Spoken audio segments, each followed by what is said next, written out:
Olá, meus irmãos, meus amigos, paz e graça de Deus, nosso Pai, e do Senhor Jesus, o Cristo, vos sejam multiplicadas.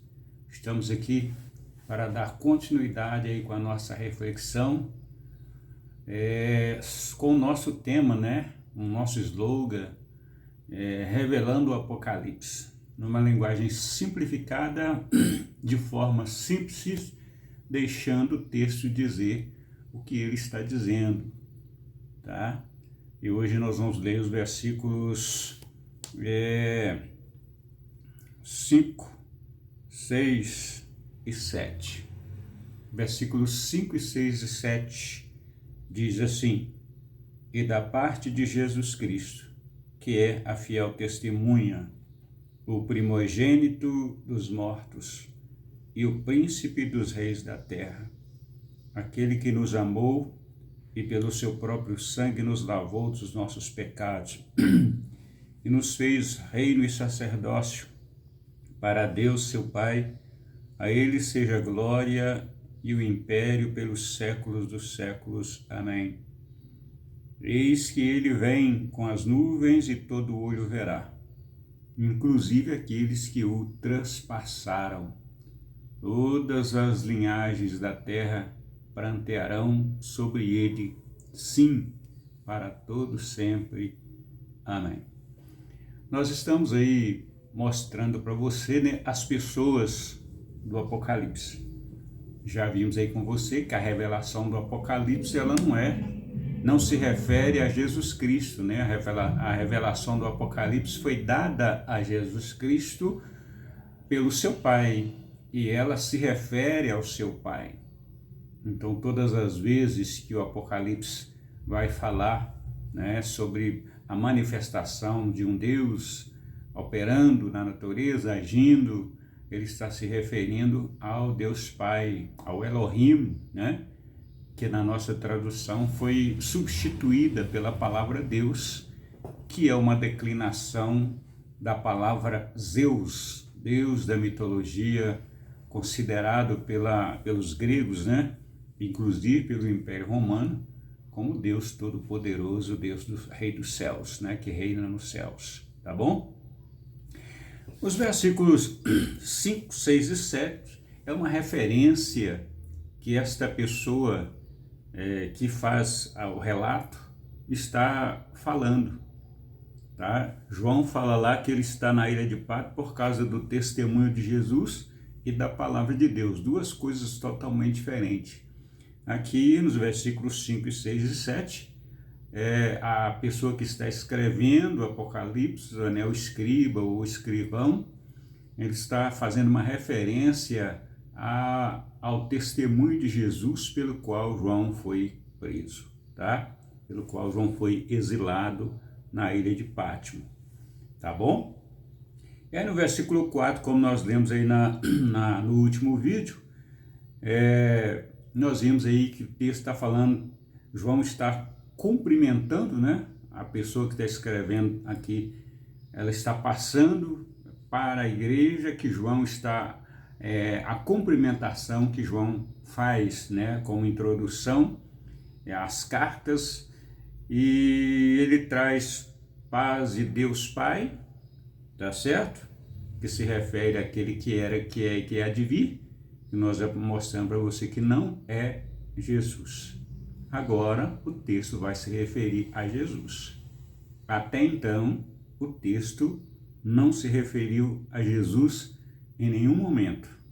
Agora o texto, até aqui, o texto falou sobre Jesus, A presença dele, é claro, tá? A presença dele é claro, mas não falou sobre Jesus. Agora os versículos 5, 6 e 7 são versículos que se referenciam exatamente a Jesus. E é exatamente esse o testemunho, que lá no versículo 2 diz que João fala que ele foi preso, na ilha de Patmos por causa da palavra de Deus e do testemunho de Jesus. Tá certo? E aqui o escritor, o narrador, o escriba, o escrivão, está falando aqui do testemunho de Jesus. E ele diz que Jesus, né, é a fiel testemunha, ok?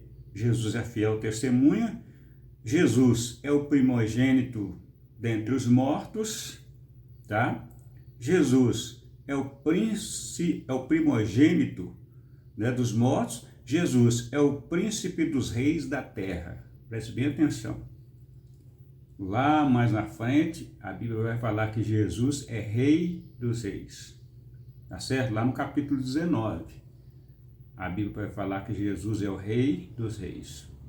E aqui a Bíblia está falando que ele é o príncipe dos reis da terra. Então a Bíblia vai estar dizendo que Jesus é o rei dos reis da terra. Tá? É o que a Bíblia diz. Não é? Eu não estou, só estou fazendo você enxergar aquilo que a Bíblia está dizendo. Tá bom? Então, quando você chega lá no capítulo 19, que a Bíblia vai falar lá que ele é o rei dos reis e o senhor dos senhores, e aí atribui-se como se fosse, né, o próprio Deus que estivesse ali, quando na verdade o texto lá está falando que ele é o rei dos reis.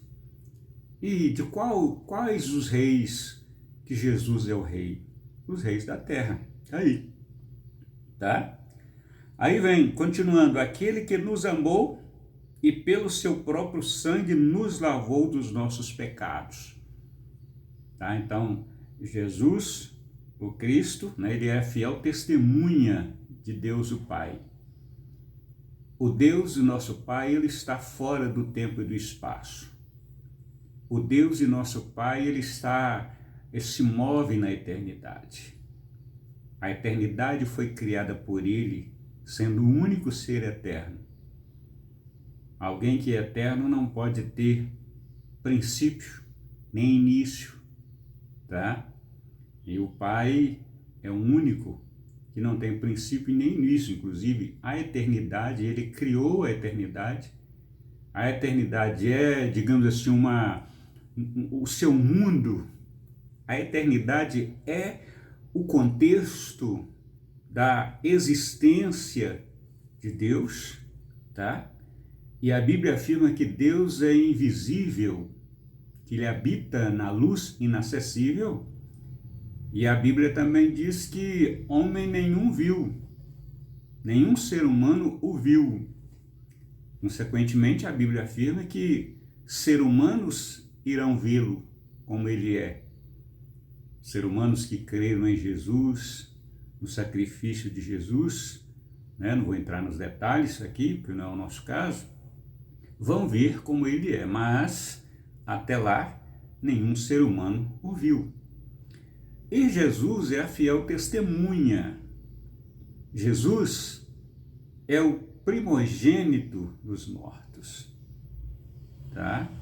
Jesus, ele é o representante, diz o apóstolo Paulo, ele é a imagem visível do Deus invisível. Então, quando o texto está dizendo aí que ele vai se manifestar, né? E até aqueles que o transpassaram, não está falando dele. Mas ele vai manifestar aí, representando visivelmente o Deus que é invisível. Porque o Deus que é invisível não vai se aparecer. O Deus que é invisível não vai se manifestar, porque sendo ele, preste bem atenção, seja um crente pensante, uma pessoa pensante, sendo ele eterno, tá? Sendo ele, sendo a eternidade um contexto da sua existência, digamos assim, né, a causa da sua existência, então ele não, o natural, o tempo e o espaço não pode contê-lo. E se o tempo e o espaço não podem contê-lo, então é impossível que ele se revele. É impossível que ele, pessoalmente, na sua essência, se manifeste. E ele gerou seu Filho, Jesus Cristo, para o representar, para ser o seu representante dentro do tempo e do espaço. Qualquer ação, qualquer mover, qualquer manifestação dentro do tempo e do espaço visível é Jesus, porque ele é constituído, segundo o ensino do apóstolo Paulo, ele é constituído para esse fim. Ele foi chamado para esse fim. Ele foi gerado para esse fim. Ok? Precisamos entender que Deus, ele é o rei do seu reino.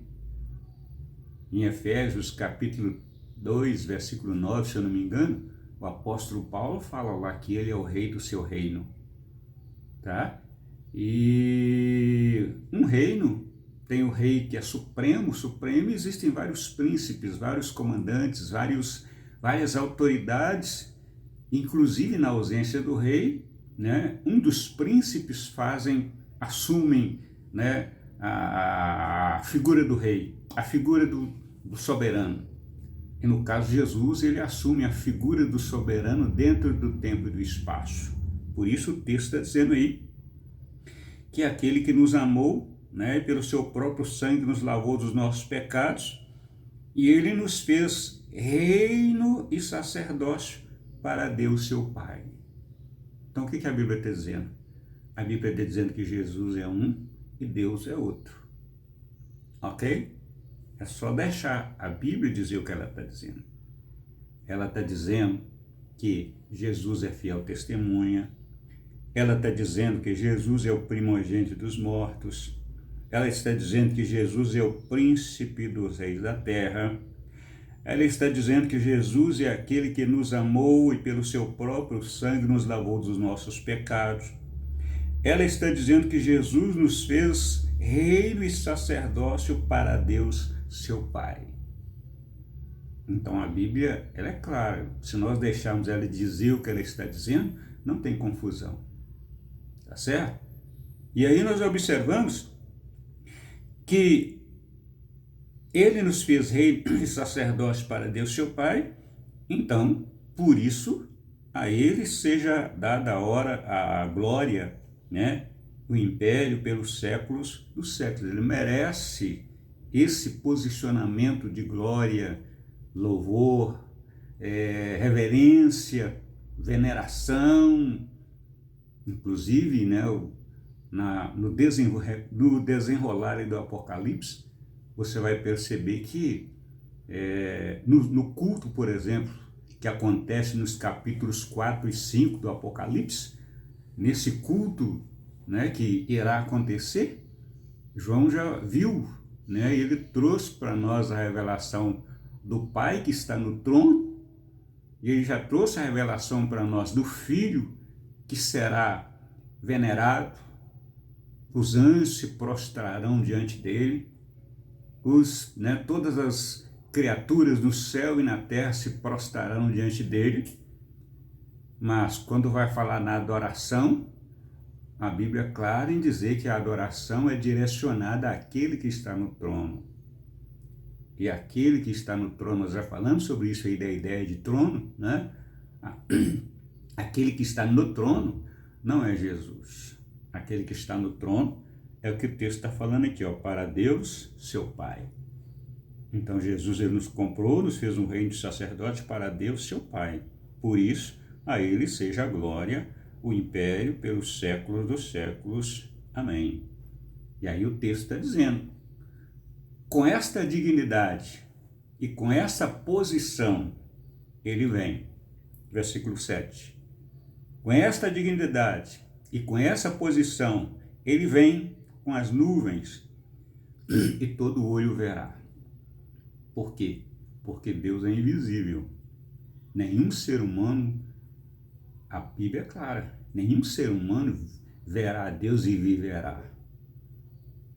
Todas as vezes que Deus tentou relacionar pelos seus anjos, né, nem era ele, no início da história, houve muita morte, muitos acidentes, vamos dizer assim, né? Porque o ser humano não resiste, a natureza não resiste à ação do sobrenatural. Dependendo do impacto, da glória que se manifesta, a natureza simplesmente vai se derreter, né? Somente nós, seres humanos, que somos os mais frágeis da natureza, tá certo? Agora o texto disse que nessa posição de glória, de nos fazer reino e sacerdote, de ser testemunha fiel, né, de ser o primogênito dos mortos, rei da terra, de ser aquele que nos lavou com seu sangue, nessa posição, então ele vem com as nuvens e todo olho verá, inclusive aqueles que o transpassaram. Está se referindo lá a Jerusalém, né, a região lá da Palestina, onde Jesus veio. Está se referindo lá. E isto nos deixa transparecer que dentro do tempo e do espaço, visível ao mundo inteiro, Jesus irá manifestar, irá se aparecer, né? Irá governar de lá. E de lá, todo mundo o prestará honra, o prestará glória, o prestará louvor, e o Pai será adorado no seu trono, invisivelmente, recebendo através dessa veneração, através desses louvores, através dessas manifestações que Yeshua, que Jesus receberá como Rei dos reis da terra, como Senhor dos senhores da terra, ou seja, dentro do tempo e do espaço ele será soberano, aquele que mostra o Deus invisível. Então, nesse contexto aí, a Bíblia está dizendo que até aqueles que o transpassaram o verão, e todas as linhagens da terra, literalmente, prantearão sobre ele, para todo sempre. Amém. Pois bem, nós ficamos por aqui, é o que a Bíblia está dizendo, tá certo? E a gente fica por aqui, a gente volta com vocês numa próxima oportunidade, dando aí continuidade com a nossa reflexão, com o nosso tema, revelando o Apocalipse. Fica na paz, Deus te abençoe, espero que você tenha gostado, espero que você tenha compreendido. Deus abençoe você, fique na paz e até o nosso próximo encontro, ok? Até lá!